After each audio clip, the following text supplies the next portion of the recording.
चला आज एका अशा गोष्टीबद्दल बोलूया जी आपल्याला विचार करायला लावेल की खरी संपत्ती म्हणजे नक्की काय असतं. फक्त पैसा की त्याहीपेक्षा जास्त काहीतरी. तर या प्रश्नाचं उत्तर आपल्याला एका खूप दमदार गोष्टीतून मिळणार आहे. गोष्टीची सुरुवात होते एका शांत गावातून. इथे राहतात रामदीन नावाचे एक वडील आणि त्यांचा मुलगा भानू. आता रामदीन बिचारे दिवसभर राबराब राबायचे. पण भानू, अहो तो तर फक्त दोनच कामांमध्ये एक्सपर्ट होता. एक म्हणजे झोपणं आणि दुसरं म्हणजे काम टाळण्यासाठी नवनवीन कारणं शोधणं. आणि हाच त्यांच्यातला मूळ संघर्ष होता. बघा, एका बाजूला वडिलांची हताशा होती, त्यांची चिंता होती, आणि दुसऱ्या बाजूला मुलाचा निव्वळ बेजबाबदारपणा. पण असं किती दिवस चालणार, बरोबर? लवकरच त्यांच्या आयुष्यात एक असं वादळ आलं, एक असं संकट उभं राहिलं की भानूला सत्य परिस्थितीचा सामना करण्याशिवाय दुसरा कोणताच मार्ग उरला नाही. झालं असं की रामदीनची तब्येत अचानक खूपच जास्त बिघडली आणि डॉक्टरांनी तर सरळ सांगितलं, जीव वाचवायचा असेल तर तात्काळ ऑपरेशन करावं लागेल आणि त्यासाठी खर्च येईल तब्बल 50,000 रुपये.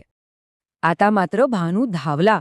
तो मदतीसाठी सगळ्यांकडे गेला, अक्षरशः दारोदारी फिरला. पण त्याचा आळशीपणा सगळ्यांना माहीत होता ना, त्यामुळे कोणीही त्याच्यावर विश्वास ठेवायला तयार नव्हतं. सगळ्यांनी नकार दिला आणि भानू, तो अगदी एकटा पडला. आणि मग जेव्हा त्याला वाटलं की आता खरंच सगळे मार्ग बंद झालेत, तेव्हा त्याच्यासमोर एक साधू महाराज आले. त्यांनी भानूला एक जादुई भस्म दिलं आणि सांगितलं की हे लाव, तुला अशी काही राक्षसी ताकद मिळेल की थकवा म्हणजे काय हेच विसरून जाशील. आता भानूला तर आशेचा एक किरण दिसला. पण विचार करण्यासारखी गोष्ट ही आहे की ही जादू खरंच त्या भस्मात होती का? की मग खरी जादू भलतीकडेच होती? चला पाहूया, कारण इथून भानूचा जो प्रवास सुरू झाला तो त्याला कायमचा बदलून टाकणार होता. आणि काय सांगू, भानू कामाला लागला तो लागलाच. अशा झपाट्याने काम करू लागला की गाववाले सुद्धा थक्क झाले. त्यांनी कधीच भानूला असं पाहिलं नव्हतं.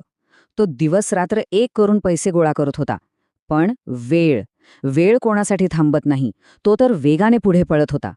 खरं तर त्याच्या डोक्यात ती जादू किंवा ते भस्म नव्हतं.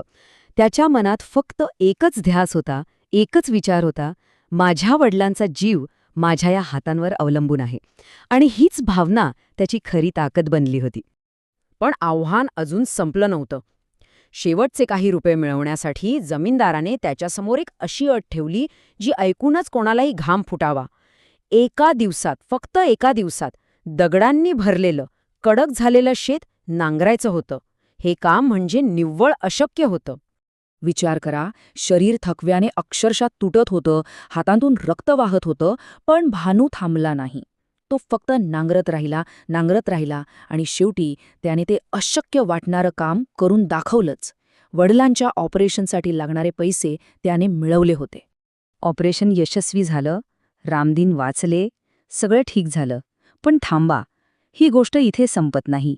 ही गोष्ट फक्त मेहनतीची आणि पैसे कमावण्याची नाहीये. खरं तर कथेचा जो खरा अर्थ आहे तो आपल्याला आता कळायला लागतो. म्हणजे भानूने 51,000 रुपये कमावले, हे तर खरं आहे. पण मग प्रश्न हा उरतो की त्याचा हा लढा खरंच त्या पैशांसाठी होता, की तो अशा कशासाठी तरी लढत होता जे पैशांपेक्षा खूप खूप जास्त मौल्यवान आहे. आणि या प्रश्नाचं उत्तर समजून घेण्यासाठी आपल्याला एका आधुनिक संकल्पनेची मदत घ्यावी लागेल. तिला म्हणतात इमोशनल बँक्रप्सी, म्हणजे भावनिक दिवाळखोरी. बघा, खरी जादू त्या भस्मात कधीच नव्हती. खरी जादू होती भानू आणि त्याच्या वडिलांच्या नात्यात. तो पैसा मिळवण्यासाठी लढत नव्हता, तर ते नातं गमावण्याच्या भीतीने लढत होता. तो भावनिक दिवाळखोरी टाळण्यासाठी लढत होता. तर मग ही गोष्ट आणि ही संकल्पना आपल्याला काय शिकवते? ती आपल्याला दाखवून देते की आयुष्यातली सगळ्यात श्रीमंत गोष्ट, सगळ्यात महत्त्वाची संपत्ती कोणती असते. या सगळ्याचा सार काय? तर खरी प्रेरणा आपल्याला आपल्या माणसांकडून, आपल्या जवळच्या नात्यांमधूनच मिळते. पैशाने यश मिळेलही, पण जर जवळची माणसं नसतील तर ते यश पोकळ आहे.